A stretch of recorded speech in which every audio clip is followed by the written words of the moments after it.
Okay, and we are live. Can Hello? okay, I was gonna say, can you hear me? Hello? Can you Looks hear like you me? can. I can hear you. Are we live? Is this the show? We're live, and uh, technological advancement this week. You can actually hear War. Oh God, last week was not a good week for me. The audience has spoken. They wanted to hear me, and now they get to hear me. Yeah, it'd be nice to hear more than one-sided conversation with a schizophrenic man and a guy who can't talk. Um, Welcome everybody, boys and girls, ladies and gentlemen, to the only show on the internet where you can listen to the smartest men on the planet talk about pop culture drivel. Anything from 80s nostalgic treasures to modern day AAA dumpster fires such as the Matrix 4 regurgitations. How is everybody doing? How are you doing, Mr. War? Oh my god, I'm so excited. I'm This is also great. excited. The only show on the internet that you're watching it right now. We're breaking new ground here. No one's ever done this before. 4 weeks in a row. No one's ever done this. This week we're going to be talking about two pretty good movies, Psycho Goreman and Love and Monsters. Reason being, they're kind of, there's not a ton that you can say about these movies. Like they're pretty good, But I think we'd be good to get like 20 or so minutes of conversation out of probably both of these. I feel like I could talk about Love and Monsters more, which is why I want to do that one second. I feel like Okay. Psycho Goreman really is a shallow movie. Oh yeah, Despite, absolutely. despite the fact that it's enjoyable, it's that part of what makes it so enjoyable is that it's a shallow type movie, and it's only there for fun. And It's a laugh. It's not like trying to instill any deep meaning or impart the viewers with any life lessons. It's just an entertaining flick. Just real quick, I want to address something, and this is the perfect time to do it since we now have a couple people in chat apparently, which is great. Glad to see you guys. This show is kind of inherently a conversational show, and I had somebody come in last week like asking if I read chat and screaming the N word at me and stuff. I'm not gonna just stop War talking to reply to someone saying hello most of the time. I'm sure most of y'all can probably understand that. But I just wanted to address that real quick. And if you We'll do try. things, We should try to set aside a few minutes to yeah, give shout outs yeah, we're throughout kind the of episode. figuring this thing out as we go. I'll definitely try to respond to stuff when I can, but not if it's going to interrupt the flow of things. I think that probably makes sense to most people who probably listen to podcasts and stuff. Anyway, so you want to dig into Psycho Gorman first? Yeah, these are two movies in which can really be defined by the monsters. They're not even traditional monster movies, but they're movies with monsters in them. And the first one on the list is Psycho Goreman, which I think honestly this movie is a straight comedy. Oh yeah, I don't 100%. I don't think there's I know you said it reminded you of Power Rangers. I don't know if I got that entirely. How about like Uh, just like kind of like the Sentai shows or like Ultraman. I say Power Rangers, but it's only because I couldn't really think of another show to compare it to. Maybe like the old Guyver movie, if you've ever it seen does that. I've never seen Geyser. I'm not sure what that is, but it does have sort of a monster of the week feel. Right. The titular character, Psycho Goreman, is just a guy in a costume. He's a guy in a rubber suit. Oh, everybody is, Everybody's a guy in a rubber suit. and they But look I mean, great. there's some really fabulous monster designs, and I'm trying to think. Like you've got like one guy has like robot arms, another guy's like in a glass suit. Uh, you've got the Oh, paladin you're character, talking which about is covering the brain guy in the glass the thing, brain right? guy in the Yeah, glass yeah. suit. Yeah, I mean it's not. And these are just like non-characters, by the way. This is just like off on a distant star. There's like some council of planetary leaders or something, and they're kind of pretty early on in the movie, they get together to try to figure out how to handle this universe destroying threat known as, well, he doesn't have a name actually yet. He's like He gets a name he later, who but shall not be named, Voldemort, or yeah, Space Voldemort. he's basically Voldemort. But so this movie starts out. It's a very classic monster movie premise in which the kids are just digging a hole and they dig up an evil monster. I think Basically, yeah. the most direct comparison I can think of is Rawhide Rex or Rawhead Rex. Do I need to watch that, by the way? I've never seen. I read the book that it was based on, which was pretty fun. But you know, like the Mummy, like they unlock this ancient, timeless evil. And typically in those kind of movies, you'd have the monster, and they always sort of like adopt a human, sort of like a sidekick. So really more of a secretary. You always have the human who like betrays their own race to help this timeless evil monster, usually for their own benefit. And in the end, that person usually gets their comeuppance. But in this movie, you know, it subverts your expectations. The monster is unlocked by these two children, and is more or less chained to them by some sort of contrivance with this gem that is also his life power, and whoever has the gem can control him. So he's literally a MacGuffin gem, basically. He's very much a MacGuffin. It has all of his powers, and whoever holds it can essentially make him do anything. I'm not 100% certain what the limits of it are, but really anything that the characters need Psycho Goreman to do for the plot, the gem allows him to do. Pretty much, yeah. And the plot is almost non-existent. By the way, I'm just showing some of the costumes here as I'm Sure, talking. perfect. But yeah, the plot is nigh non-existent. It's quite literally just an excuse to have a bunch of people in costumes tear each other limb from limb, basically. And one of the things that I really did enjoy about this movie, though, was just like some of the jokes, for me anyway. They landed pretty good. The dad especially, like just every scene he was in was just about gold. Especially when you know, Psycho Goreman. I hate saying that name, by the way. It's such a mouthful. You know, that's actually something that I had PG. written down.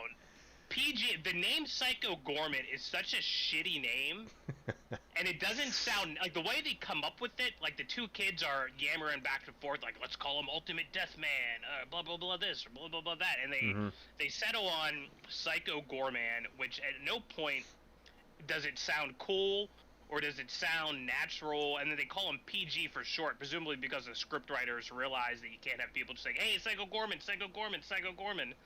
And Nor would they. It didn't hit until the very last scene where Psycho Goreman says, "No, my name is Psycho Goreman," and like I'm like, okay, that's kind of cool. But up until then, it totally lost it for me. I feel like they could have named him better. The name of the movie could have been cooler. You know, I almost wonder if that's like a modern day kind of problem. You know, like so many things have already been made and thought of. You know, it's like okay, what am I gonna call this movie about this freaking interstellar murderer or destroyer of worlds? You know, this basically probably comedy movie too. You know. Yeah, I get that they wanted to be outrageously over the top with the name. Mm-hmm. That's probably what it was. I mean, that's absolutely what it was. And Psycho Goreman probably has great Google whacking abilities. You know, that those two words probably never appear anywhere in literature. So if you come up with a name like that, your SEO, your search engine optimization is already 10 out of 10. So I can understand what happened. But, yeah, immediately we're introduced. Our two main characters are the children, who first is Mimi, who is like this little psychotic narcissist girl. Through the whole movie. And I remember watching and being like, man, this girl really feels like a narcissist, and then like they lean into it even heavier, where you know at the ultimate point near during the third act, she literally yells at God, and then she has like a bit of dialogue where she's like, "You don't tell me what to do. Yeah. The president doesn't tell me what to do. Nobody tells me what to do." She's very much a flawed character, and it's kind of hard. Again, this is a comedy, and you didn't know who to root for. Like Oh Psycho yeah, I got Gorman that is feeling the whole way through. yeah, it's like okay, Psycho Goreman is obviously meant to be somewhat sympathetic, but his character is played straight as he's this evil, galaxy-destroying character. He always goes off the tangents about, causing eons of suffering for his enemies and all this nonsense where he's inevitably interrupted by the little girl, which was a great running theme. But like at the end, like the good monster is trying to destroy him, and it's like, do you really want Psycho Gorman to win this fight? Like I guess no, right? I guess yeah, it's like I don't know. And the other child is Mimi's brother, who I think Who's his just name is Luke. yeah, he's a total loser. He can't He gets stand up to bullied. anything. He gets bullied by like his younger little sister, who's like probably 30 pounds less than him, Right, and a yeah. foot shorter. Um, Oh, real quick, we gotta bring up the first thing that happens in this movie to set up for the last thing that happens in this movie. sure, the dodgeball sequence. Crazy ball. Get it right. Crazy ball. Yeah, they played this game. It opens up with this action sequence where they're just doing this nonsense. But yeah, you're right. That was a great setup because when I was watching it, I'm like, this is like, to me, it was the perfect representation of like stupid shit that kids do. Right. Because they're playing crazy ball and there's all these dramatic like camera shots and It's a like really good scene, actually. yeah, and they're like riffing these hardcore guitar solos, and then it cuts to like the parents, like, the music cuts, and they're just like looking at these kids outside who are playing the mud, and they're just like running around being stupid kids, and then it cuts back to the kids, and I'm like, that's such a great demonstration of how in the mind of a kid, even though you look like an idiot, even though what you're doing makes no sense, in the moment, in your imagination, it's like the coolest, most awesome thing that you could be doing, and I thought that was a great touch. I did love that opening scene. Yeah, it also kind of sets up the dynamic between Mimi and Luke, because Luke loses this game that nobody but them understand, by the way, and I guess the stipulation for losing this time around was you had to bury your own grave and get buried alive or something. He had to dig his own grave, which is where they dig up the Psycho Gorman Right. MacGuffin and kicks off the story. So it's a great, inciting incident that occurs here. But another thing that I loved about this game, and they play it again later both times when the boy is playing. The girl has like I don't know what you call that, but like the smear of makeup on the cheekbones, that like the black lines that they have in football, and the boy has 3 of them and like a little dot on his nose, like he's a cat with cat whiskers, and I'm like, and it's funny because he did it both times, which were separated by like weeks of in-universe time. It was just a great little detail that they stuck with. So to point out, I guess, kind of just how bad PG is supposed to. I'm just gonna say PG from now on. To point out how bad he is, like one of the first things that happens is he comes out of the ground, and the kids, I think they sort of know something's up, and he goes and he finds this abandoned warehouse that these like thieves or something, these no-name characters have found, and they're kind of hiding out in, and he he goes on to do his thing where he talks about how horrible and awful he is and how he's gonna murder them, and he does. Uh, and the last guy's like, "Please don't kill me," and he ends up saying, "Okay, fine, then live forever." And he does something to, I don't know what he does, but he basically magic. yeah he uses Power Ranger movie magic to basically keep this guy in like a state of eternal torment or something. So he's just stuck standing there with his eyes like constantly rolling back, and it's like the wildest shit. Psycho Goreman is big on eternal suffering, and Hmm. it's almost like he's a Satan, Lucifer type character. Yeah, he's Space Uh, Satan. yeah, space Satan, very very Lovecraftian, I would say, in the horrors that he unleashes upon man. He turns. I really don't. I think I like looked away for a second. There was the scene. So the two kids, the brother has a friend that Mimi has a crush on, and he gets turned into like a giant brain. And Yeah, I'm not sure why that happened. because I'm pretty sure it's literally just because PG is an asshole. I'm pretty sure that's it.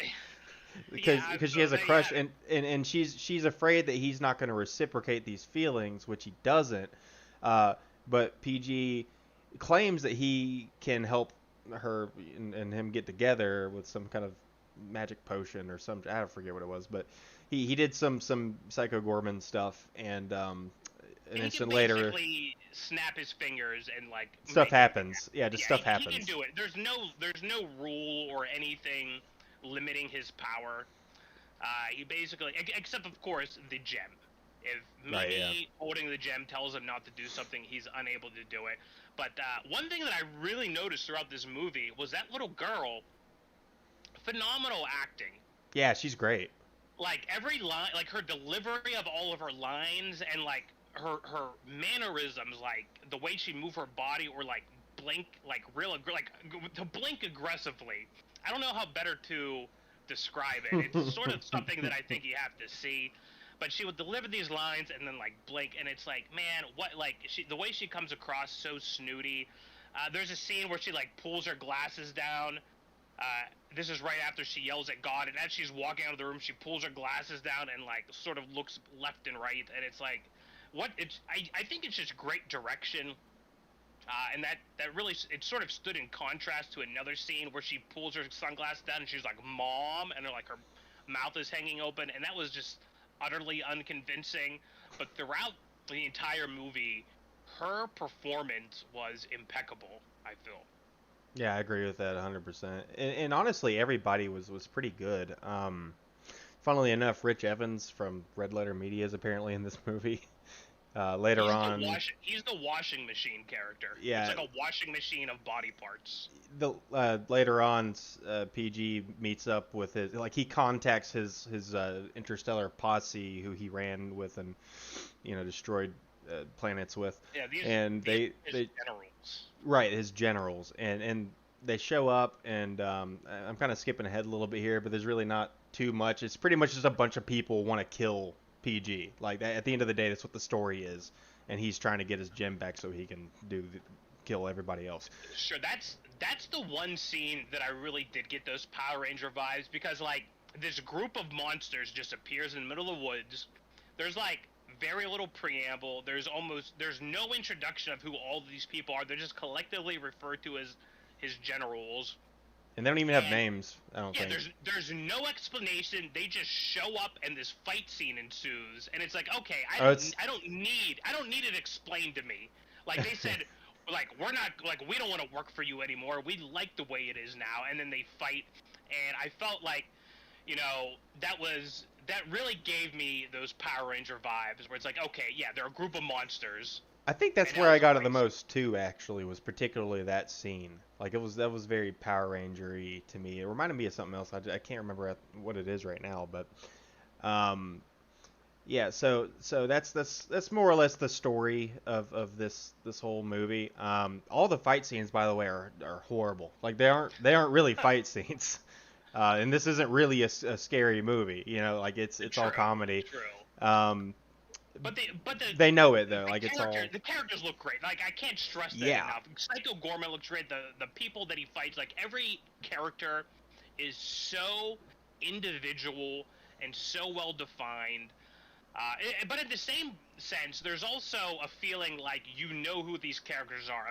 Like if you think back to the Council, there's the one guy who's got the fan, and like every time he's offended by something, he aggressively fans himself. It's like, okay, I know who that character is. That character is in every single. He sits at every table of powerful people that exist. Pretty You know? much, Like especially ones where they wear rubber suits and are aliens. especially ones where they wear rubber suits. But like the way he fanned himself, I just couldn't get over that, because it's like you've seen that like the movie, whoever made this movie, they knew exactly what they were going for. I liked since we're talking about that council again. There is one alien. It's the skull in the glass jar, and it's a literal puppet.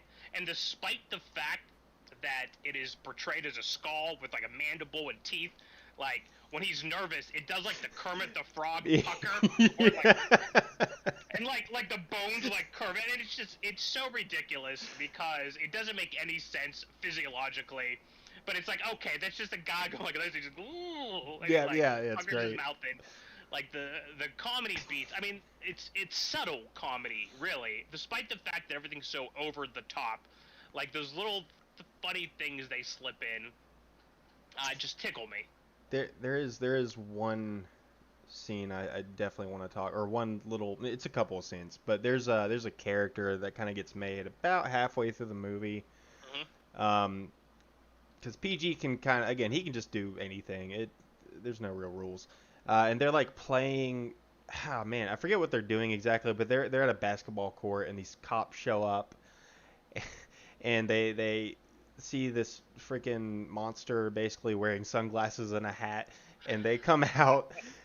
It's PG is the guy, I forgot all that. and the cops get out. They're freaked out and they're pointing the guns at him, and he just walks over, and I'm gonna go ahead and show this picture real quick because this poor guy. And Right, he melts he, the guy. he melts the gun and melts the guy, and he somehow turns him into like a slave or something, basically. And this like you expect this to just be like a one-off thing that they kind of just do and then they forget about. No, no, no. They do so much with this one like zombie character in like two or three scenes or whatever. It's hilarious. He Um, reminded me of the Ellen Ripley clones in Alien Resurrection, which I think is the best of all the original Alien movies. It gets way too much shit, uh, but he's like, "Kill me," yeah. you know. That's basically his character in this movie. Yeah, he can't talk anymore basically. Like I think he kind of talks, but he's mostly just making like zombie noises like Yeah. "Ugh."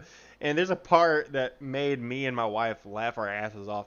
They're like walking through the woods or whatever, and he has like this construction paper or something in the shape of a heart. I guess maybe it's Valentine's Day. I don't remember, but he hands it to Mimi, and she's like, "Oh, it's so sweet." She opens it, and it just says, "Please kill me" in blood. Right. That like stuff like that is why this movie is so fun. And he's just like goofily walking around the whole time, like just it's to accentuate how much of just like a fun movie this is. I think he even joins the generals and trying to kill PG in the fight as well. Yeah, he's got his I gun and he's just like randomly firing it off in the air and stuff. Yeah, I can't remember when they dispatch of him. Or really, they should have kept him around all the way to the crazy ball scene at the end. Maybe they did. Was he in the final No, fight scene? he got killed with the generals. Okay. Yeah, unfortunately, he was probably the best character in the whole movie. I'm not gonna lie. He didn't even have a line. He just he I just think randomly fired off. another one of those scenes that was just so funny to me. Like, and this to me, I felt it was good filmmaking, but this is right after that fight scene with the generals. This is essentially the very end of Act Two. All of our characters are at their lowest point. PG is like bleeding and without any power. He's like just being driven around in the back of this shitty West Virginia looking pickup truck. And they Yeah, arrive yeah. at home, and there's this super powerful anti PG character who is an angel. She looks like an angel. She's called a paladin. She's all in white. If you have a picture of her, Yeah, I'm looking for one. one of the best designed characters, I think, in the entire movie. And so she is there to kill Psycho Gorman. And then there's a schism between both the mom and the dad, and between and the parents are much more minor characters. And then there's another schism between the Mimi and her brother, where he goes off with the mom, and the dad and the sister and Psycho Gorman are in this truck with this all-powerful, uh, you know, angel-like deity, which has already crushed a person into like a little meat cube. Yep. And then like it doesn't like a shitty movie, a shitty comedy movie would hold on this for like 4 minutes, but it's just like a 4 second shot of him doing a 3 point turn in this rusty pickup truck in the presence of like this all powerful creature with Psycho Goreman in the back, and then he just drives away. And it's like, okay, that's funny. That's funny that, he didn't go peel off. He didn't like kick it up, the wheels didn't spin and it's a 3 point turn and it holds just long enough for you to be like, okay, that's pretty ridiculous. And boom, then we're in the next scene. That kind of is the word I'd use for this whole movie, is just kind of, yeah, ridiculous, Like, very ridiculous. all the I all love the this scene. Go ahead. This is where the dad overcomes, so he's established. Okay, real as quick, he's does he really overcome anything though? Let's be honest. He does. No, like, he does. His character has an arc where he's established as this lazy piece of shit dad, I guess, where he doesn't clean up after himself. Like everything he does, he ruins. Admittedly, it's very shallow. I was sort of surprised when they started leaning into how heavily he was a lazy bum, because it really wasn't driven down too hard. But he's in the bathroom thinking about all the things he could have said to his wife during their argument, and then Psycho Gorman's face appears. This is just yeah. power, and he's just like, "Raw, you must come, raw," and it's so obvious, that's been played straight with these growly voices of these monsters in so many movies, and he's just, "Raw." It's like, "No, you've got to come down Route 11, raw," and he's like, I don't know where that is. And then he comes back and he's screaming about how to find it, and he goes away again for just a minute, and he's like, he has some other question, and he comes back a third time. That is one of the best freaking jokes in the movie. And it was great, and that's the dad's arc. Is now he's no longer lazy. He goes out, and then when he drives away, that was really him. I felt like, he was doing something. Yeah. He was part of the story, as shallow as it was. And then we move into the ending. Can we talk about how in the last little fight here, how ridiculous it is that so one of PG's other powers that he has is apparently ripping body parts off of his opponents and turning that was great. them into swords. Like he basically made Soul Calibur. Like, I don't. Yeah. So the big meat stick. The two the antagonist and the protagonist square off. Psycho Goreman gets his gem back, so he's brought the full power, and he uses his power of just levitating somebody on the paladin character, and she immediately breaks out of it, and she's like, "I've got this holy sword," and he's like, "I'll make my own sword." So he starts attacking her, and he pulls out her bones and ligaments and body parts and makes this giant meat sword, which. And she's still standing, by the way, and still fighting. Yeah, It's I totally don't even stupid. understand this. She's got giant bleeding holes all over her, and he makes a giant sword out of her bones and then fights her with it, which was awesome. It wasn't even sharp. It wasn't even sharp. Yeah, it didn't make any sense. It's like the rest of this movie, basically, Yeah. Wait. Oh yeah. I guess they give him the stone, huh? Yeah. I didn't. Yeah, I didn't even realize he lost. Actually, I don't even know if he gets the stone then or if he gets the stone after he gets the shit kicked out of him. Because they're about to finish him off, and he's like, "You got to give me the stone. We got to get the stone back." I can't. That's right. That's right.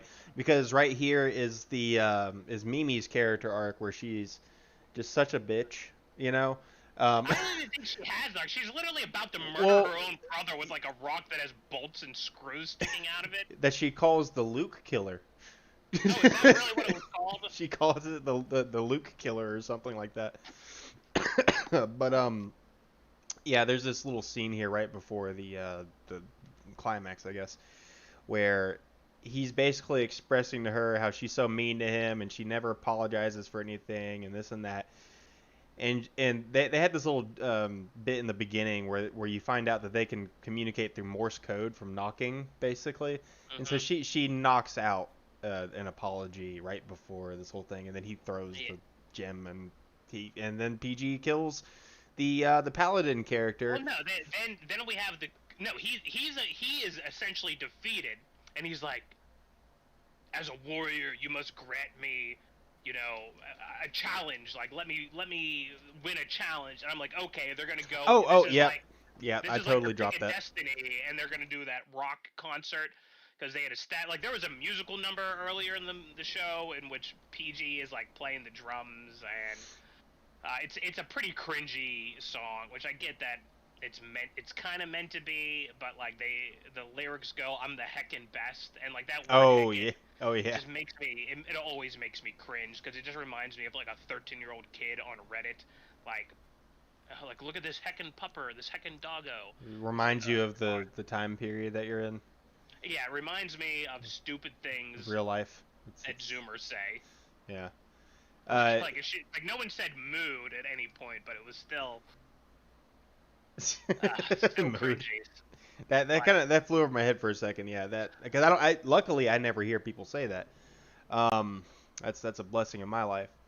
Yeah, no, I did forget that right here at the end is when the crazy ball thing comes in, and they, he asked for this warrior's challenge, and she's like, nah, you're way too dangerous. Screw you, screw honor. And he's like, he convinces her basically, the paladin character, and they kind of cut to them. She accepts it, and they cut to the kids basically describing the rules of Crazy Ball. And the joke throughout the movie about Crazy Ball, because they've done it like 2 or 3 times by this point, is no one knows what the rules are. Only these 2 kids know what the rules of Crazy Ball is, even after explaining it, because it's such a stupid game.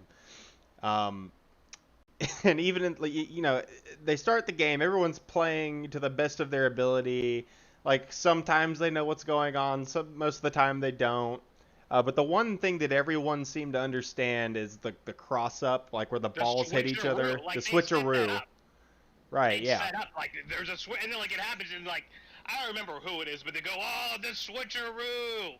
Yeah, and I think even after that happened, the paladin's like, I have no idea what's going on, or something like this. Great. Yeah, so I guess I don't even know.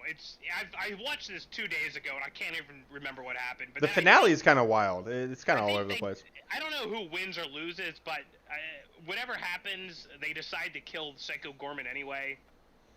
And then we have a second resolution where it goes and then it does the musical number, and they end by singing a song, and Psycho Gorman's like, "Is this love?" Which that was a pretty spot on. I think it was like a fever dream to me at that point, and I wasn't like drunk or anything. I want you to know.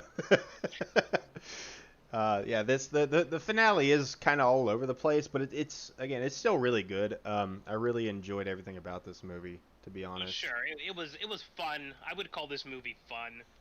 It's one I'd watch again for fun. Yeah, for sure. Like I don't even think I would call it a classic. I don't think it's gonna become a classic. It's just like something they did, and it's entertaining. You should check it out, especially if you enjoy like those sort of classic B movies, where you've got monsters in these ridiculous costumes, or some of the Japanese shows at the time with the what do they call those, like the kaiju. There's kaiju.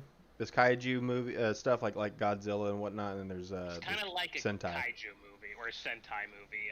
I was sort of expecting, and maybe this was part because you told me that it reminded you a lot of Power Rangers. I was expecting them to like become giants and have some sort of giant fight where they're just like smashing through buildings, but that might have happened at the end. Psycho Goreman learns his lesson. He's like, "You've given me the power of love, and I'm going to use this newfound power to destroy the galaxy." And then he immediately just teleports away and starts blowing up buildings and vaporizing people. Yeah, and that's the end of the movie. It's like the best ending picture too. So like this portal opens up, and he walks through, and you can still see him walking, and he's in like New York or something. He's just like throwing fireballs and stuff. He just immediately starts throwing fireballs as the family is like hugging each other, looking through the portal, like saying their teary-eyed farewells. It's just the dumbest thing ever, but it's fun. It's funny. That's why I like this movie, because it's just fun, Yeah, it definitely doesn't take itself seriously, which a lot of times when movies don't take themselves seriously, it's you get that feeling like it's like okay, they tried to make a bad movie, Hmm. but you can just see the love and attention and care that went into this film, and yeah, I certainly recommend it. I don't know what I would give it out of 10. Maybe I guess a 7. I mean, I liked it. It was 11 out of good. 10. Who cares? Just go You with it. give it 11 out of 10. Just Really? with the the ridiculous theme. 12. Why Sure. not? Who cares? We'll give it a recommendation. And this movie stands in such stark contrast to our other monster movie, which Yeah. is just called Love and Monsters. And we literally just got done watching that. He rewatched it. I was kind of on a tight schedule, so sorry about that. But yeah, Funny. this. Uh-huh. Well, it's funny. Like the first thing, in fact, this is the very first thing I've written down is that it reeks of young adult Yes. fiction, and I was shocked when I looked this. Like I just naturally assumed, given the way the story's structured, given all the elements, I'm like, oh, this is like one of those young adult fantasy books, like I thought the same uh, thing.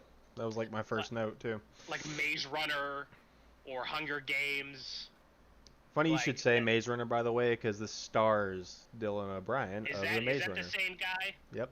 Yeah, like even the casting, it just felt like young adult stuff because like, this guy's clearly probably 30 something and he's like acting out like the 16-year-old kid in some of the scenes, but then most of the movie is actually like 24 or 23. But yeah, I enjoyed this movie. It's very different. It's certainly a PG movie. Not Psycho Goreman, but parental guidance. There's no real blood. There's no real gore. I mean, some of the monsters get blown up, and there's viscera. They gib or Yeah. jib. I don't know what that phrase The is. giblets go flying everywhere. The Yeah. giblets go flying. JT, what do you feel? How do you feel about this movie? Pretty much exactly what you've said so far. Just first impressions, obviously. Yeah, it's very YA, young adult, and the intro really reeked of that, and I was a little That's worried about that going in. that's where I watched the first 20 minutes of this movie and I actually stopped and I went and finished it the next day because the first 20 minutes I'm like, this movie's gonna suck. Yeah, they're not great. It's not a great start. Like he spends his whole time belly aching about not having a girlfriend and how like, oh, everybody else has like somebody that they're paired up with. I'm like, what an unlikable character. And two, I can't relate to this because I'm not a starry-eyed teenager looking for my soulmate. Yeah, that was actually another note that I put down, and it's more than just him um, being super obsessed with the girlfriend situation and kind of like the way he talks and stuff. There's just a bunch of times through the movie, pretty much up until the end when all these experiences kind of come together for him and help him out of a dire situation. But I did write, his name's Joel. I did write, this guy seems kind of airheaded at times, Um, his priorities are just real weird and real off, and he doesn't seem to be concerned about the right thing at the right I time. definitely got that feeling at the end, like in Act 3 when like Act 3 I don't feel like gave you any time to breathe with the reunion between him and his girlfriend. But so in the first act here, we're introduced. Everyone's living in a bunker, and I was like, "Oh no, this whole movie is gonna take place in this bunker. All the action scenes are gonna be dark, and everything's gonna be in shadows." And that's sort of how the first monster we see. Throughout this movie, we do have a lot of great monsters, and the first one is like this mantis creature, which I believe was like mostly practical effects. It looked was, like yeah. it was actually, but I'm like, oh, super cool. Like we're gonna have tons of great monsters. This was actually the only monster that was done in practical effects, and he tries to shoot at it, but he freezes chickens up. out. He freezes. That's his major weakness is that he freezes whenever he's in danger. Whenever he needs to act, he chokes up. Right. And yeah, that's basically his major character arc, and through the whole movie, which is fine. I mean, it's just one standalone movie. So it's whatever. But yeah, so that's the only monster that we see in the movie, like you said, that is practical effects. And the reason for that is obviously because so if you don't know what this movie is, it's basically a trek across the land to get to his once It's was very much girlfriend, it's an basically. adventure movie Yeah, for sure. it's a journey movie, and when he gets out, most of the movie takes place in daytime. So they then go from practical to entirely CG monsters, just With for the sake of varying showing this stuff degrees off. of success. I suppose we should Hmm.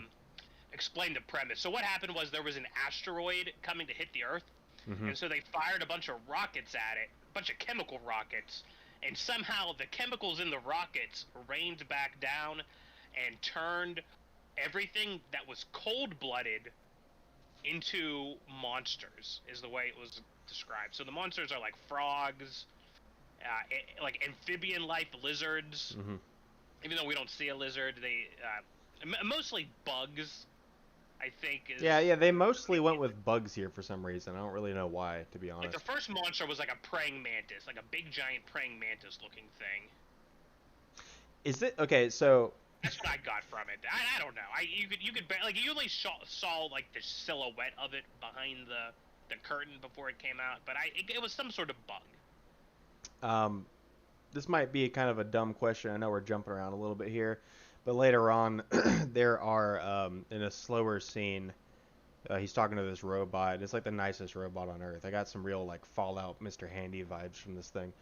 Um, and as they're sitting there talking, and this thing's like helping him reminisce about his parents and stuff who died before all this stuff.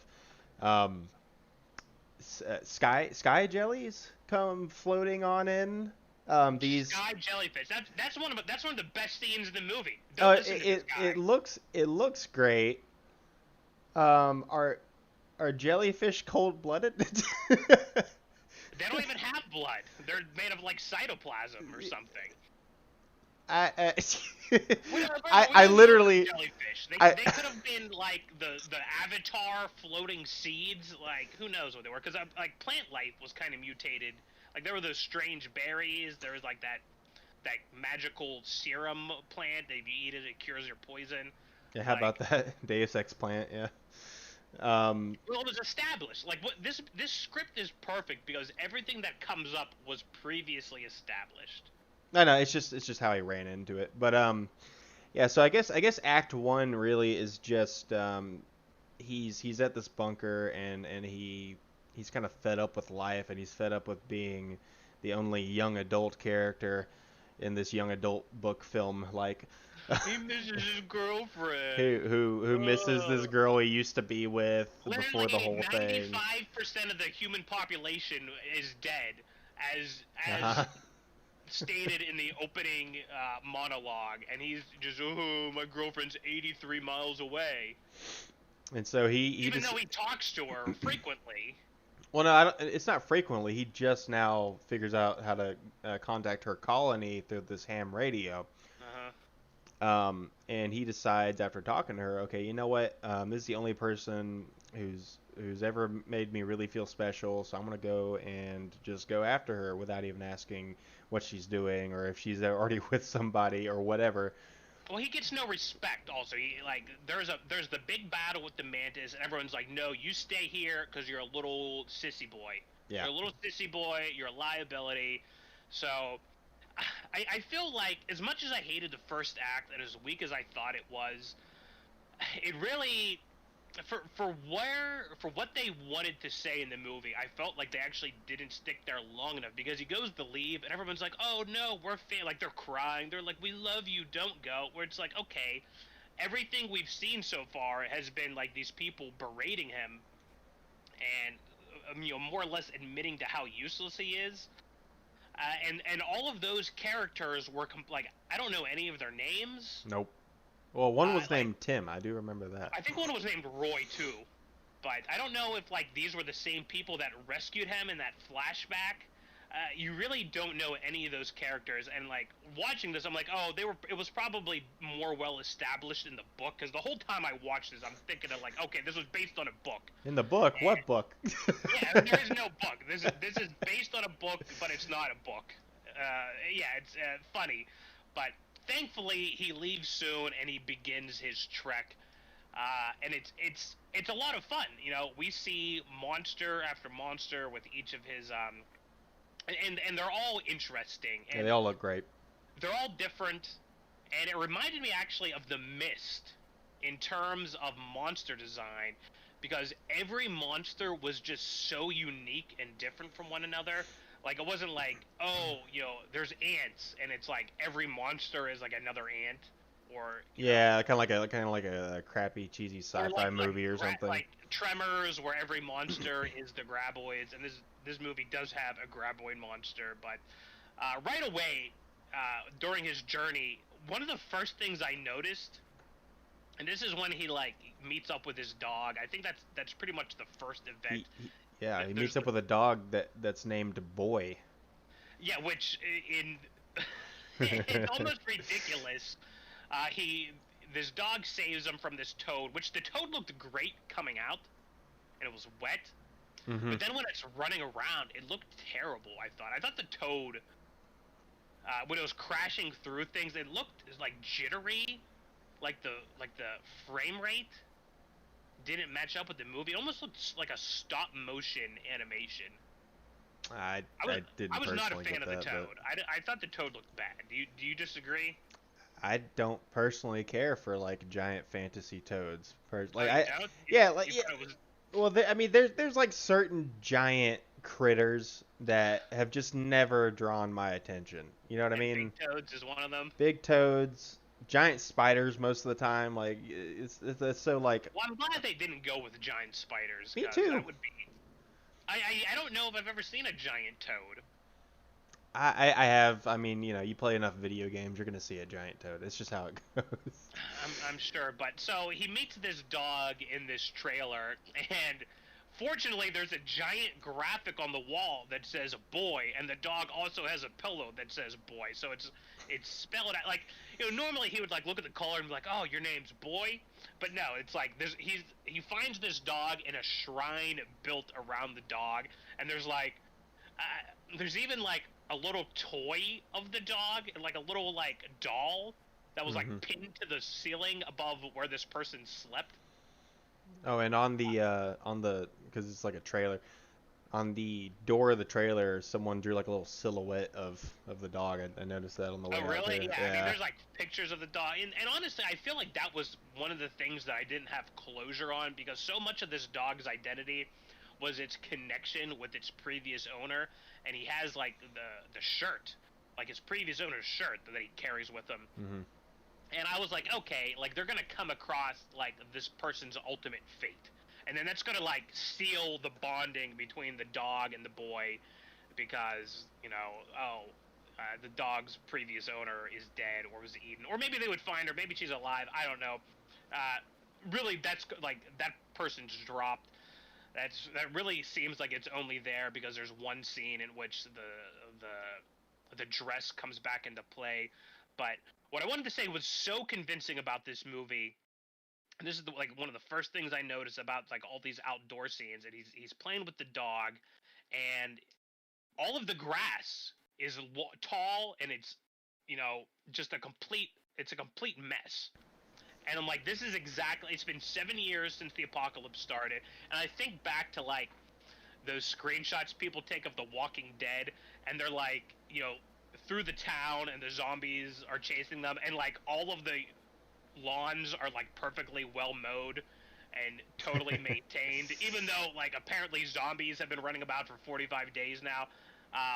Everything is like looks overgrown, like the dogs are running around, like the grass is like up to the dog's stomach and stuff.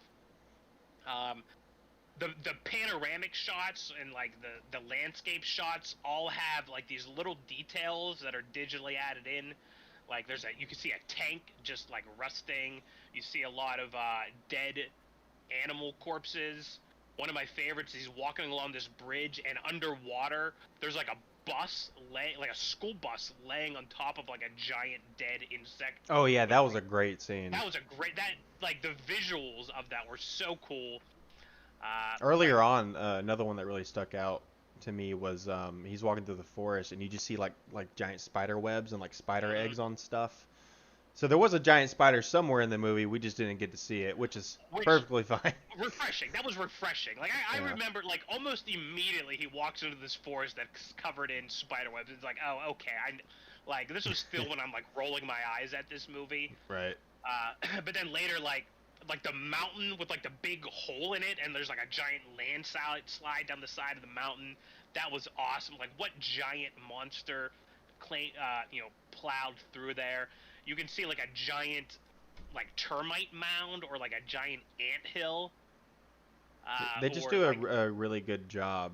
Uh, of Basically reminding you. world building. That's what it Yeah, is, it's you like know. this is the world they live in. Every single shot is defined by there being some massive otherworldly element to it. Hmm. And they did establish at the beginning that the biggest of big monsters had already been killed off, essentially by like the armies. Like those are the ones that the jets flew by and like dropped bombs on and killed.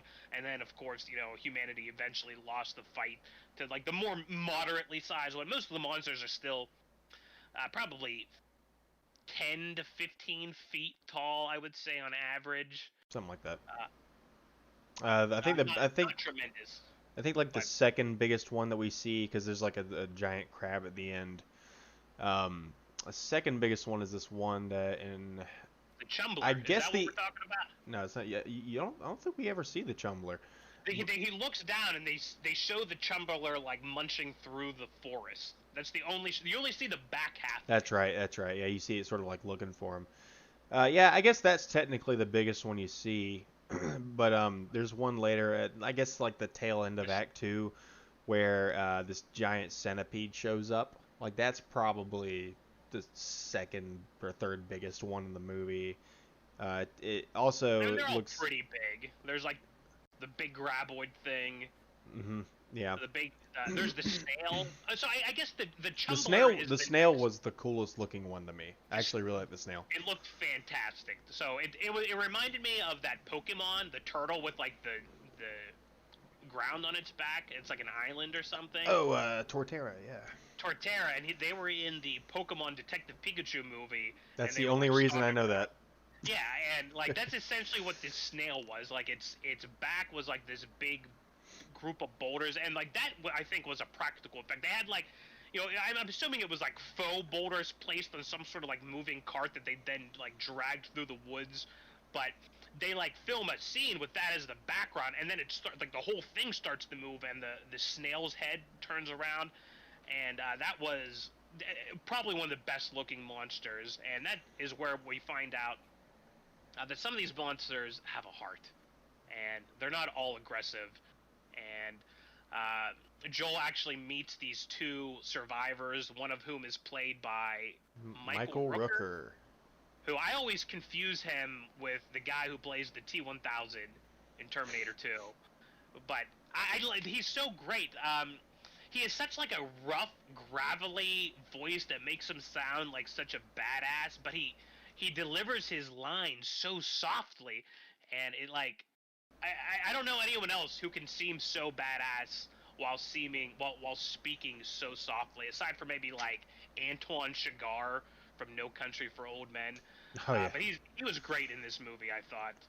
Yeah, Michael Rooker, that he's is. one of my favorite actors. Every movie or show I've seen him in, he's never disappointed, personally. But yeah, his Joel, our character, most of the second act is defined by his meeting these two survivalists. One who is Michael Rooker, the old, wizened, grizzled survivor who lost his son, and then a little girl who lost her parents. And the little girl in this was a pretty stark contrast to the little girl in Psycho Goreman, because her acting was pretty subpar. I like again, it felt like I was watching a book adaptation, because she like hates him at first, and then she's like kind of like has a crush on him, and then when they finally leave, she's like crying and is like afraid to see, like doesn't want to see him go, and that felt like that was kind of rushed. Well, But I can, they do this like time skip, you know, and the reason I think they do that is because you know, it's just a movie. It's like a 2 hour movie, so they have to the writers have to come up with some excuse for you know, character growth mhm. and whatnot. Um, so yeah, I mean, that makes sense, but I can definitely see that being, and it sort of was jarring as the viewer. Is like, okay, it seems a little over the top, you know. Even her makeup was bad. Like her hair was done to look like she was a wildling, and her face had like I I don't know, the dirt on her face looked like it was CGI. She I don't know if smelled that was just bad. yeah She looked yeah bad. I hate uh, everything about this girl. yeah it was a weaker part of Got the anything second else? act. Yeah, you know, it's a kid actor. It's Kid what it actor, is. like I They're can't there sometimes, like she's sometimes for the better, crying for when the he worse. leaves, and she has like snot down her nose that he like wipes off for her, but she has no tear. Like her eye, like it's obviously she's not crying Yeah. because she's just, you know, a stupid little kid who has no talent. But but you know, I want to go back. I really liked the Chumbler. So the Chumbler was this giant monster that started following Joel, and it had its smell. It was attracted to him because he fell in this hole that had like these little worm monsters in it, and he screamed like a little bitch boy that he is. And the little 8-year-old girl mocks him for having a higher pitched voice than she does.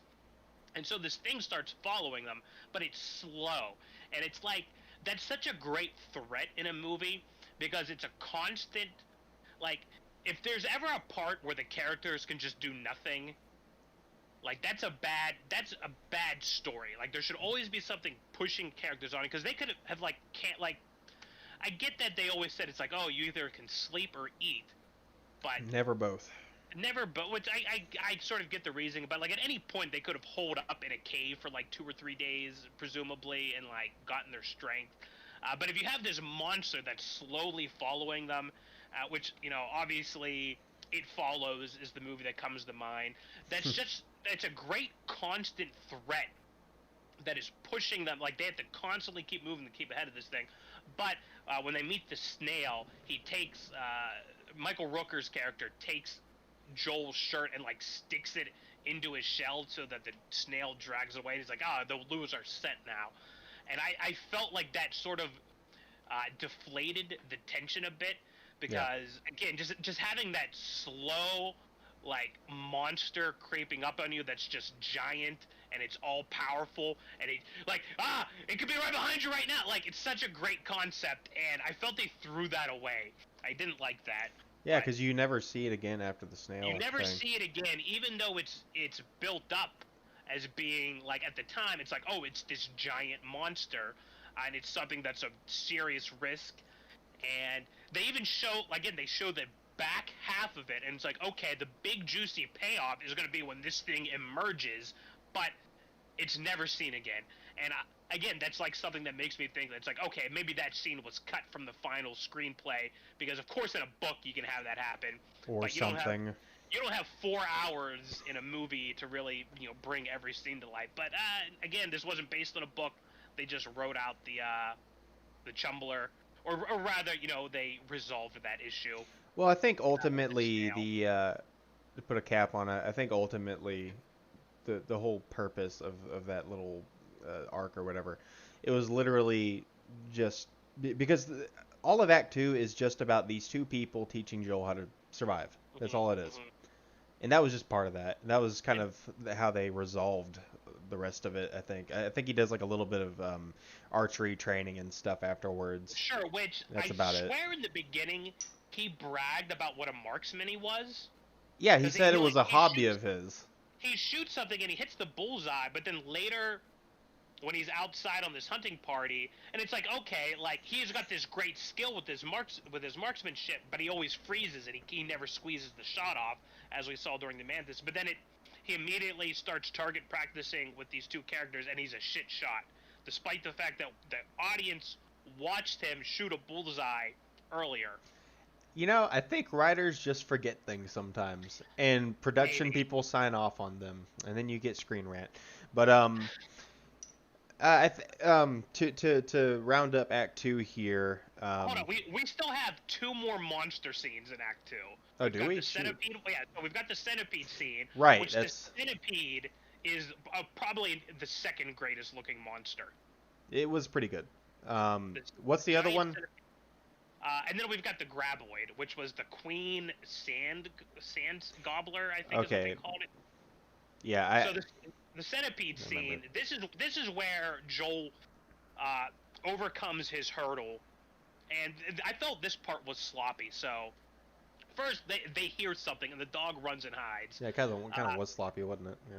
and the dog. So first of all, the dog is sort of always like aware of threats. That's part of the dog's purpose for being there.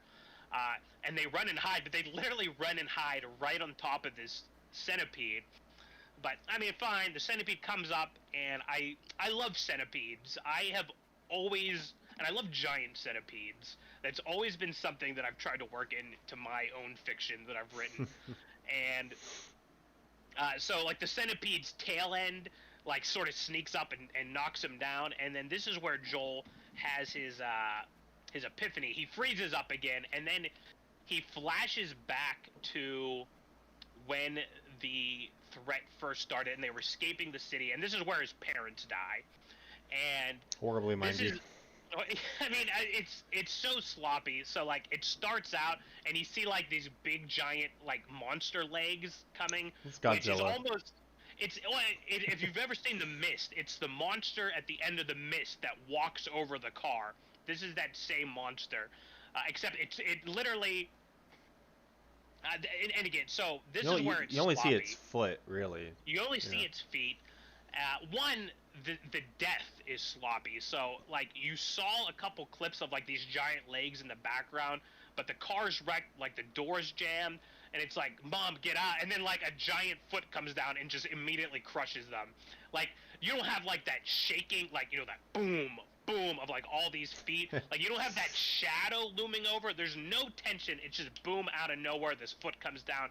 It just it Felt rushed. yeah, it wasn't a Yeah. good scene, and two, it didn't explain why he froze up. I was expecting him to be like, there's an issue where he has to save his parents, and he even was saying earlier that he blamed himself for his parents' death. But really, they're just trapped in the car. There's nothing he can do. If the scene had been, oh, he freezes up and chokes, and then they die, that would, I felt, have given him the motivation to then get up. And now this is where he overcomes his fear and he kills the centipede. He doesn't freeze up. He saves his dog. But that whole flashback sequence, I feel, could have stood a rewrite, just to explain again why it is he chokes up, because that was what the scene was supposed to be. This is where like he gets scared and like everything goes downhill for him. But it doesn't fit. It doesn't work that well for me. But regardless, this is where he overcomes. He kills the centipede, and then the story continues now with Joel having more confidence, I would say. And this is one of like two scenes I want to say in the whole movie that aren't lighthearted, to be honest. Yeah, Um, yeah. You're right.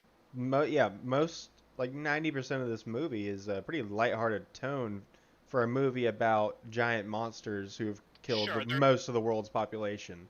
they're constantly telling jokes. Yeah. It's that very witty sort of snap, snap, snap that you get from young adult Yeah. fiction. People were getting along just fine in the apocalypse. Don't worry about it. Yeah, It's fine. yeah. Shoot, in Like the beginning of the movie, someone literally dies in like a bunker breach, and there's like, oh man, Connor died. That sucks.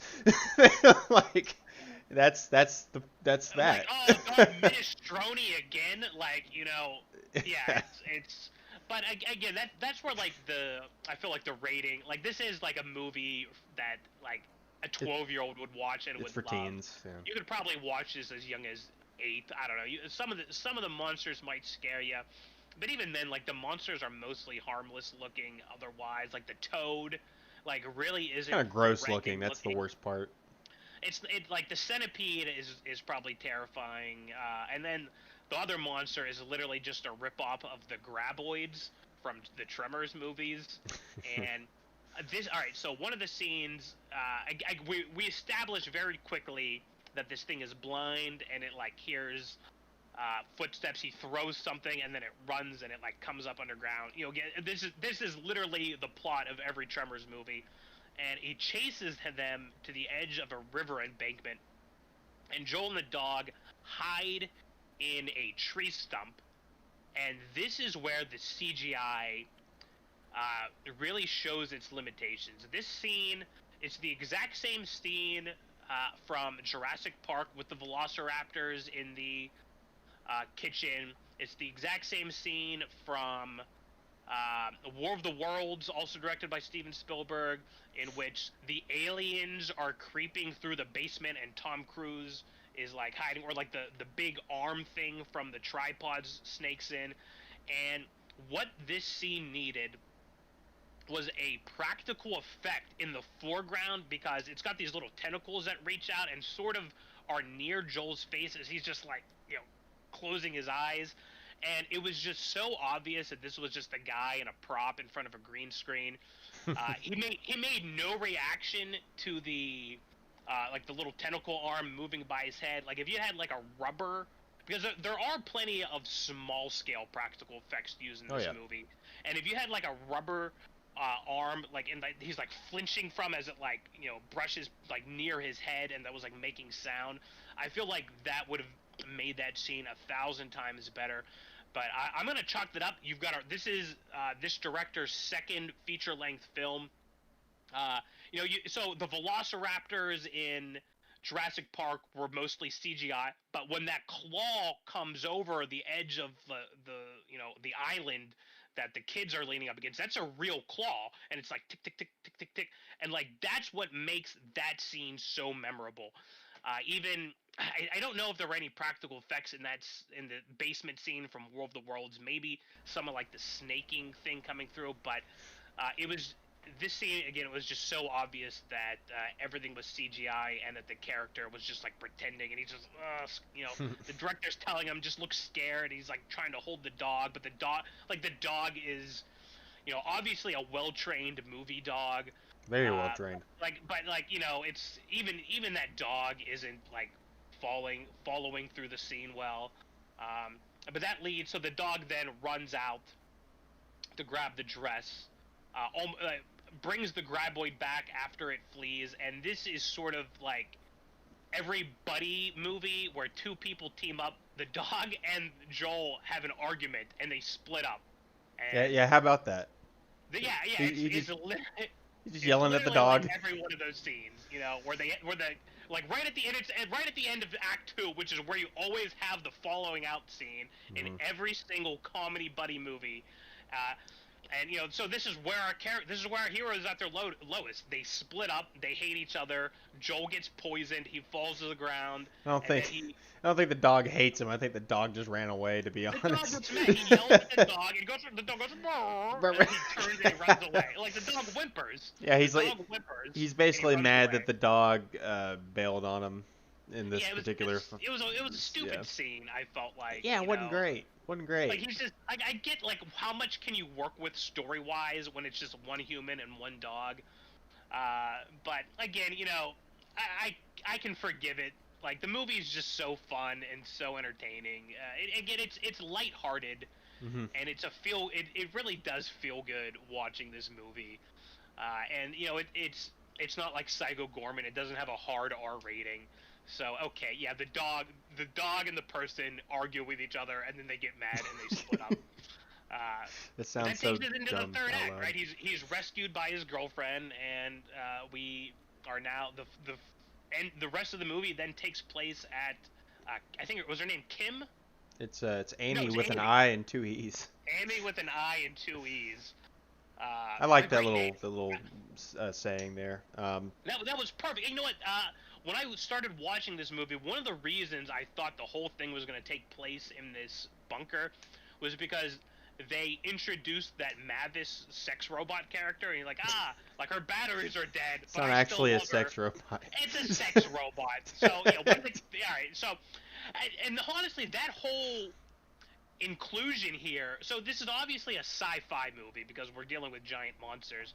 But then apparently they established that this movie also takes place in the future, in which there are sex robots available in stores. That don't look like actual futuristic robots. Let's be clear. I mean, it was a robot. It was a They humanoid look robot like futuristic humanoid robots that were made on like the in Jetsons. the 50s. Yeah, with the eyes and Yeah.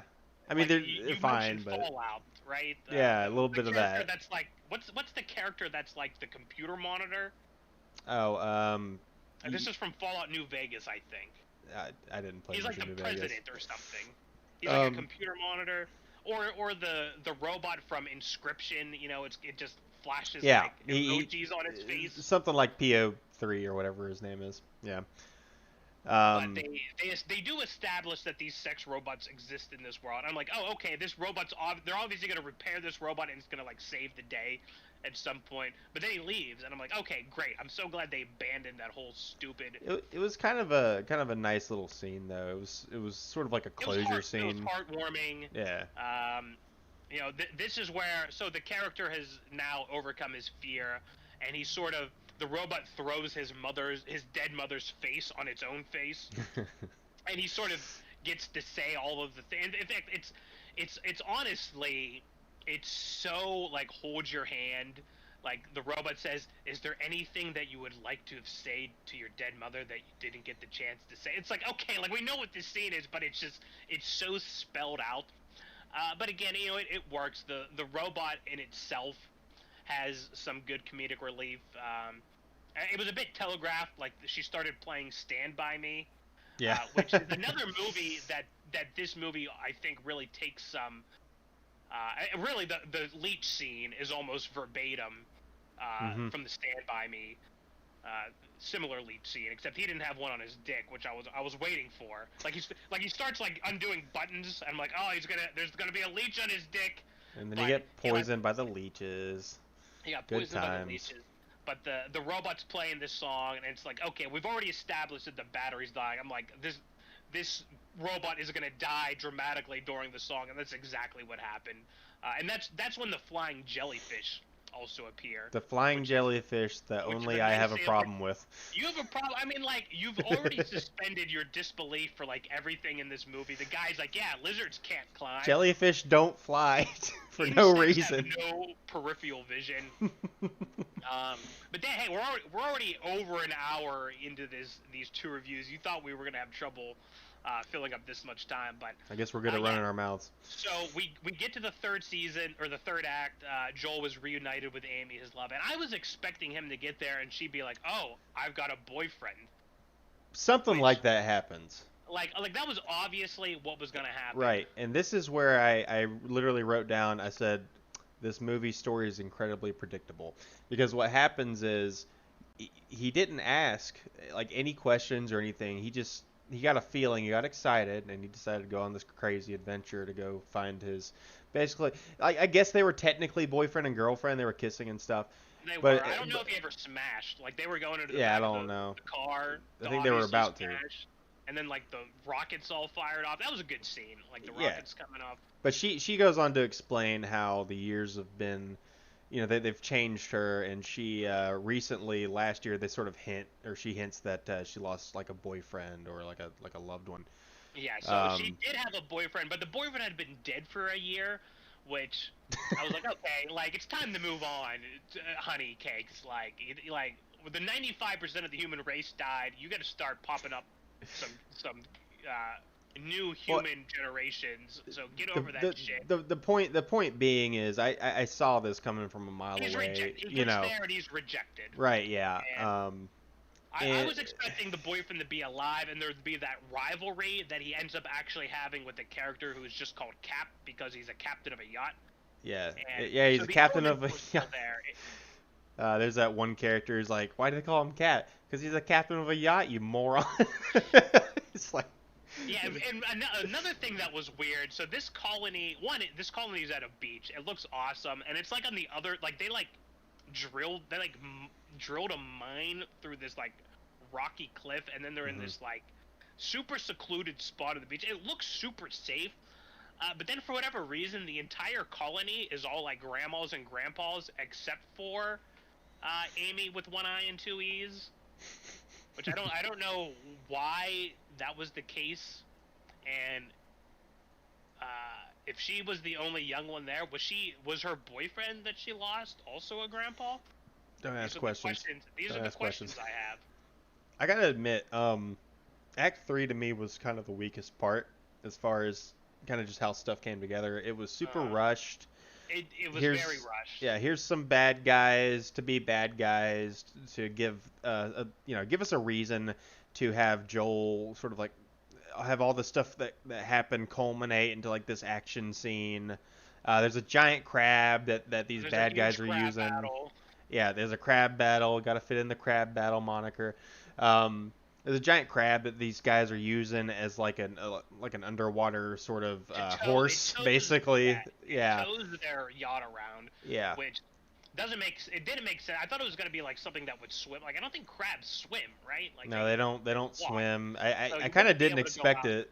I didn't expect it to be a crab, but they needed something to go on land, I guess. Yeah, I was expecting like some sort of like Cthulhian They did say this tentacle actually. monster. They did say this. They go along the coast to look for survivor colonies, so that would make sense. Sure, that does make sense. So essentially, these people, which, these are the three bad guys. They are robbing. They come in with their supplies, which includes beer, but the beer is spiked, and they all pass out because they want to rob them of all of their supplies. These three people from this yacht. Yeah. Long And story short, it happens. yeah, You know. long story short, it happens, and they have to fight back. There is some good reincorporation of a lot of things, like those berries that were poisonous. Hmm. He called. So Joel then decides, like, oh, coming here was a mistake. I'm gonna go back home to my colony. He calls them, and something that's funny in this movie, every time somebody's talking on a radio, it always dies at the most dramatic of times. Yeah, that got really annoying. It I did happens not like every that. single time. There's at least 3 scenes where people are talking on ham radios, and the radios died in the most dramatic fashion all 3 times. And that happened right before the big fight scene too, The as big well. reveal. I believe, yeah. So I know something that you thought was silly. So There's a lot let's of just things bring in this that up. movie I thought was silly. So Amy decides she's gonna go fight these 3 people. One of whom is like, so Amy's Oh, this little skinny yeah. thin girl, right? And Yeah. one of the 3 one of the 3 amigos The that big has the big dude with the shotgun, yeah. the big dude with the shotgun, he was like this big hulking like super heavyweight guy who could probably kill her with one punch. So she rushes at him with like this metal door, Yeah. and he's shooting at her with a shotgun, and she's blocking it. Yeah, she which blocks every 2 time- shells like up and down. It is the dumbest thing I've ever seen. Every time that happens in a movie, it's always bad. The only, actually, aside from 300, where they fight in the dark with all of their shields. Just recently, what was that movie that you skipped out on? The Kingsman, and they have that scene in the Kingsman where they're blocking stuff with the shield. Yeah, but it makes sense in the Kingsman because it's already over the top and ridiculous and about like Sure, Secret Service agents who know kung fu and stuff. And Nobody. Have you seen that movie? It's no, I want to though. that movie's okay. Like that has a very similar scene where he's got like a bomb on the end of like a riot shield. It's ridiculous, and she runs into this guy so hard that she knocks both herself and him unconscious, and he crashes through a building. It's pretty silly, but then there's the sexy kickboxing scene where the girlfriend and the female bad guy fight, and it's like, okay, that's this scene. This is the sexy female kickboxing scene where they fight. That was pretty good. I felt that fight scene, as cliched as the 2 females fighting at the end. You got your female love interest, and you got the female baddie, who's also like a sidekick. It might as Like, well they be always- nameless. Yeah, they always have that kickboxing scene, and that's exactly what happened. Uh, but to fast forward here, there's some more fighting. The crab, the big monster, we reincorporate the fact that not all of these monsters are bad, So and he looks at their eyes. real quick about the eyes, specifically about this crab, terrifying.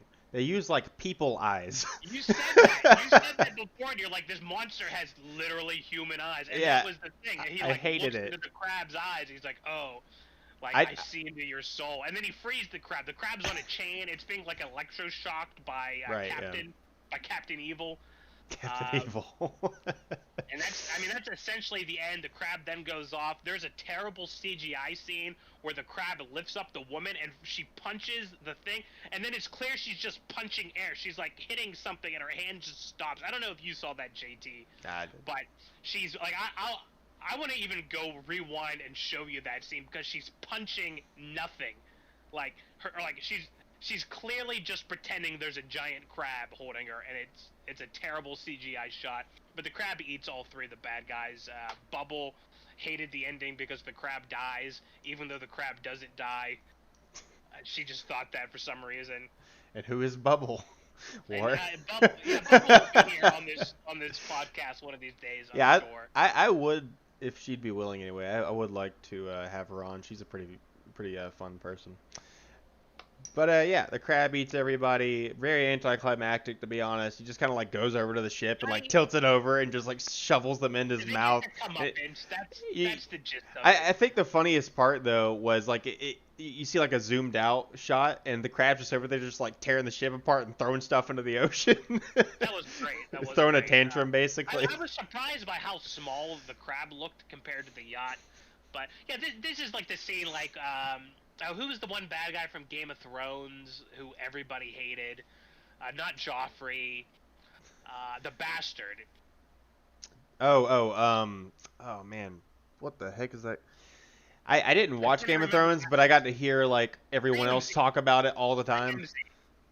Where he has these dogs that he starves to feed people, and yeah, that's actually cool. The dogs then turn on him.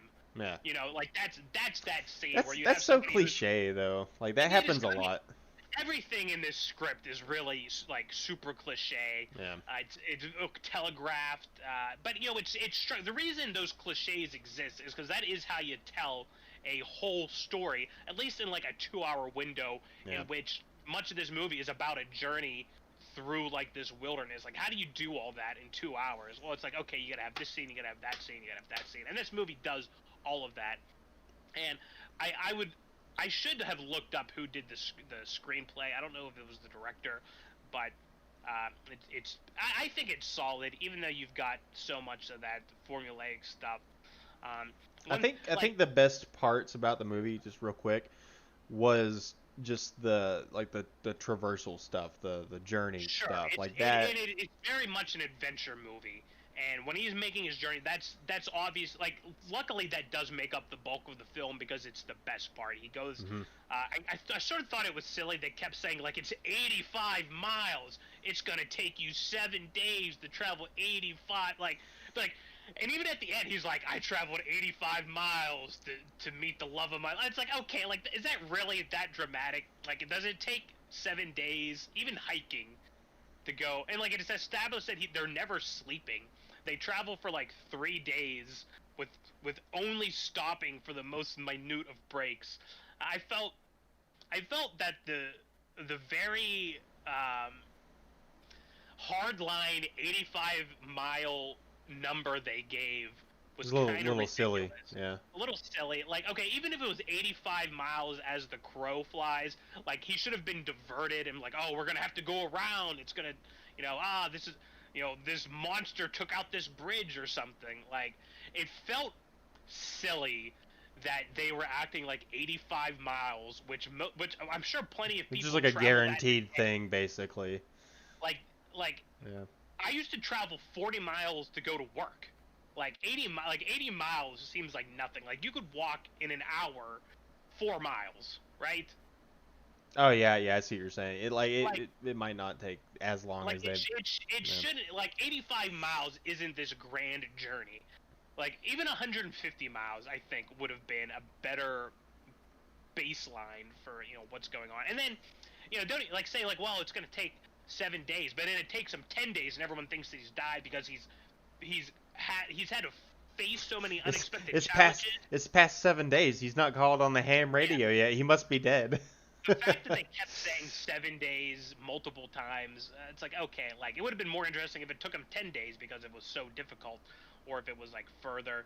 I get a lot of video game vibes. Like the game or the movie has a lot of video game logic. I feel like with the bestiary that he's writing, where he's like, "Oh, this one's weak against Yeah. fire," and that was another part that made me think it was based on an established young adult, universe where it's like, okay, uh, the big thing like that all these young adult books have, it's like this is the world and these are the rules, and the rules are always like so written in stone that it's like a very video game sense where it's like, oh, if you shoot this thing 3 times with a shotgun, it dies, or it's like, oh, this thing's weak against fire.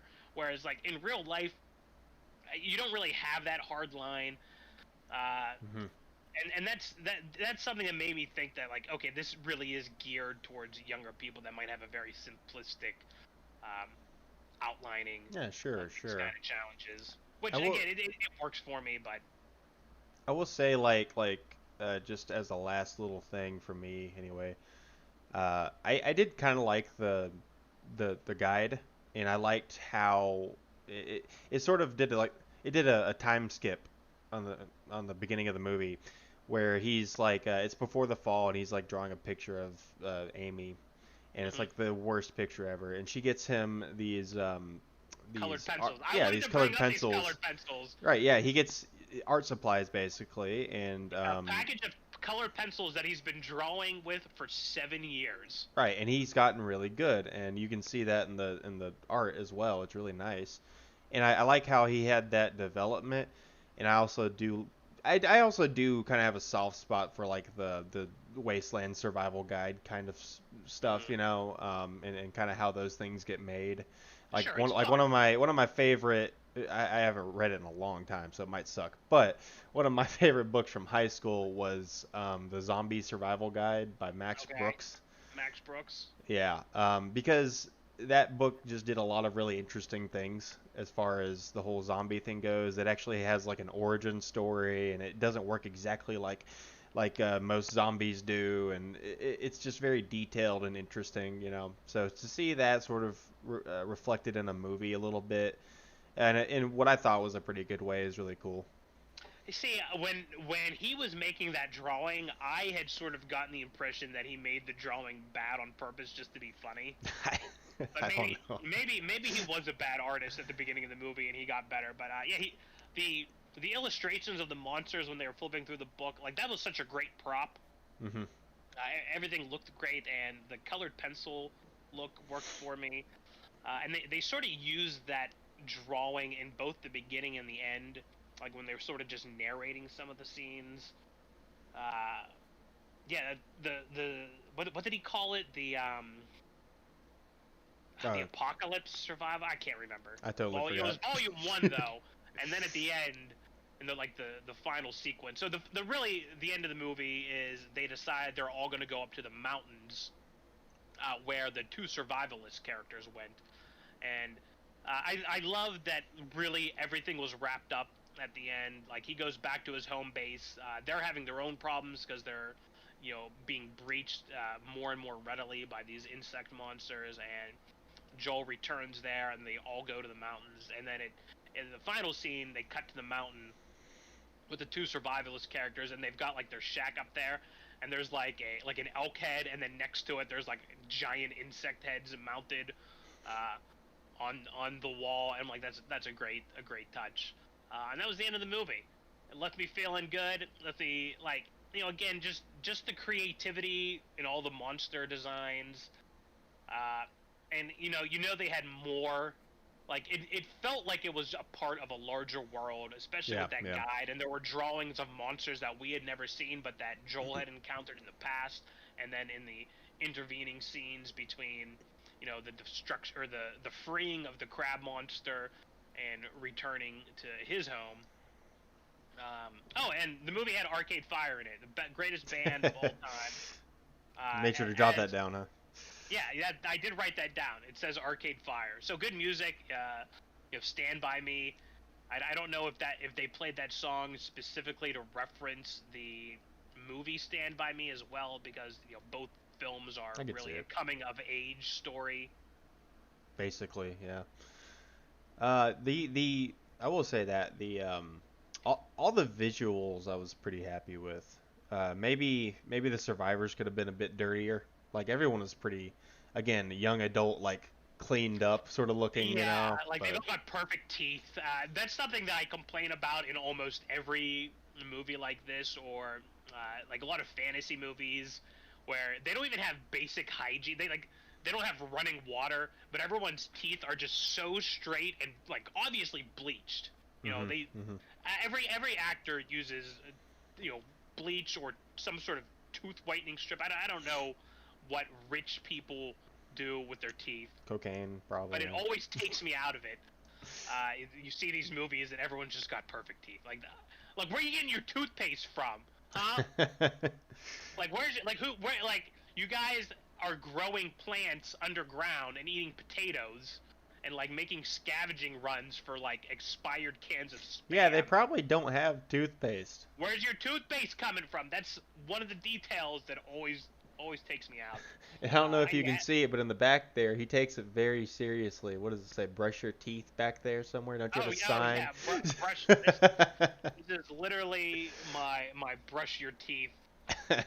So I do. I mean, it's something that I note. It's something that I think everybody notices. If somebody has bad teeth, Yeah, yeah. that's one of like the indications. One, they're either on drugs. Two, it's a socioeconomic thing. Like poor people can't afford dental hygiene. They'll, you know, oftentimes have bad kids, or people who just don't take care of themselves. You just Like don't it's care. Yeah. So yeah, some Magic players and Smash Brothers players. Yeah. I'm sure. I'm Uh, sure all of their teeth just look like broken eggshells. um. So all in all, pretty good movie. There's some things like in the writing that are a little cheesy and a little dumb, but like nothing stands out as truly bad, I Honestly, would say. I feel like this. I like this movie better than Psycho Gorman. Okay, fair enough. And I I'm was the other way surprised by how personally. much. Really?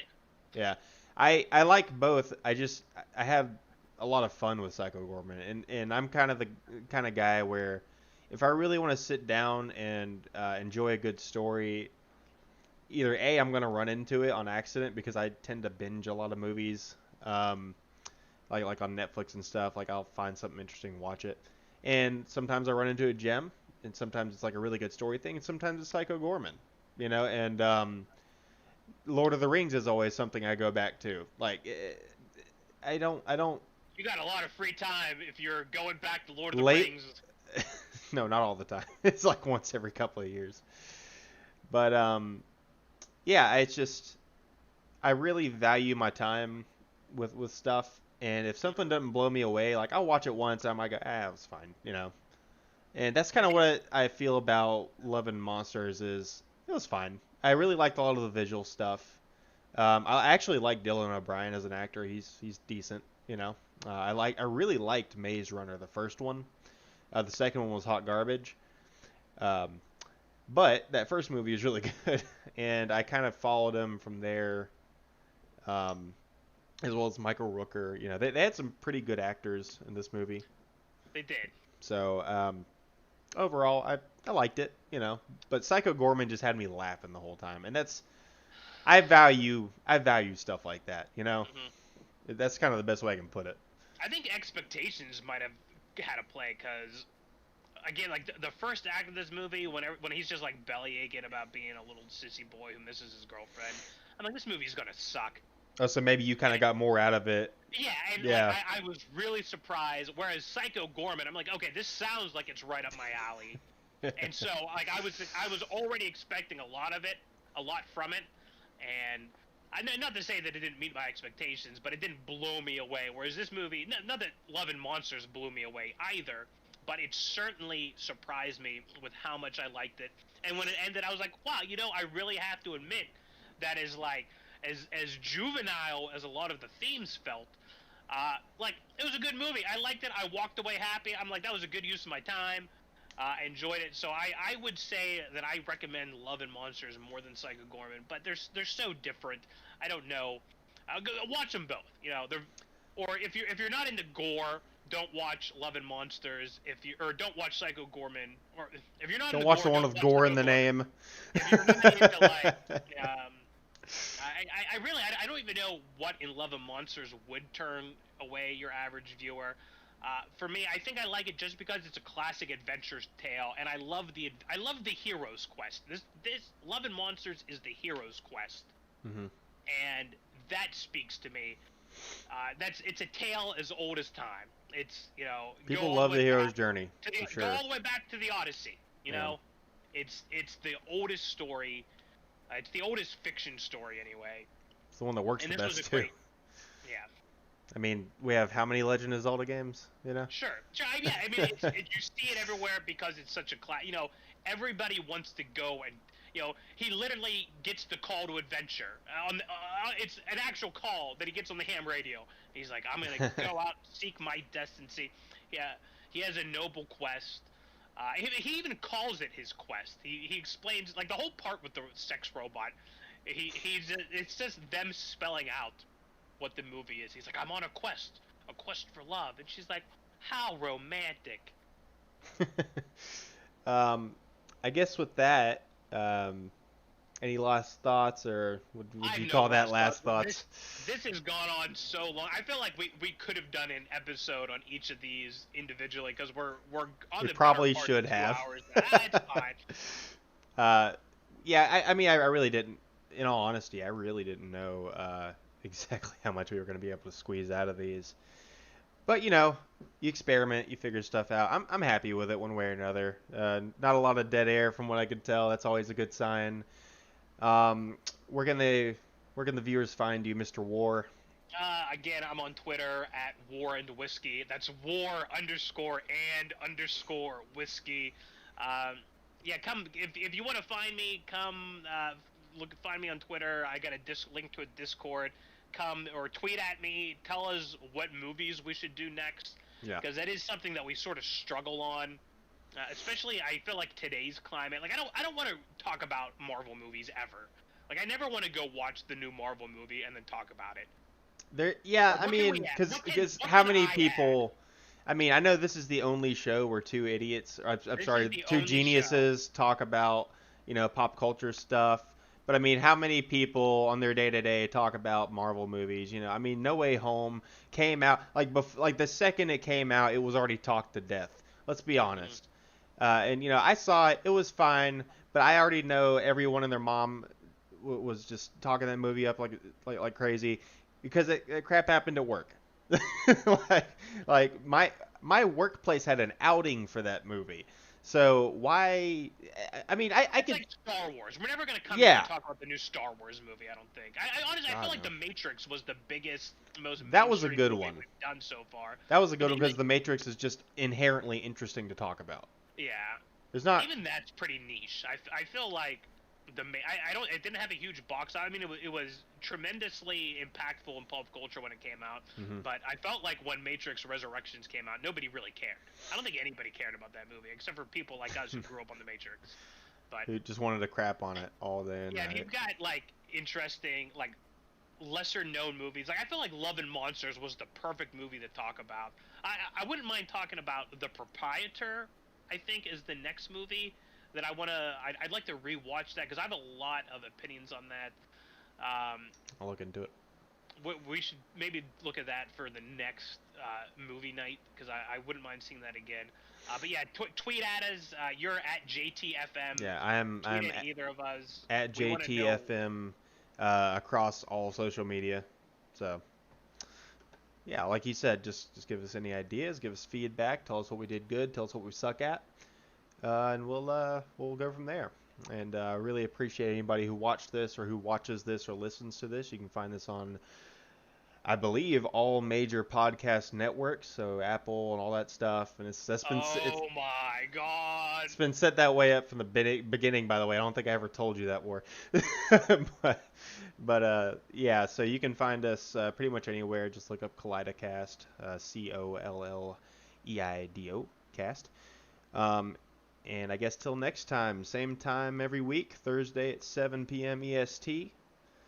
See you next time. Well, Eastern time. Oh yeah, Eastern Standard Time. It is Eastern Standard Time, but we'll be here at 7 Eastern Daylight Time during daylight savings as well. Yeah. So till next time, fellas and ladies, take it easy. Peace.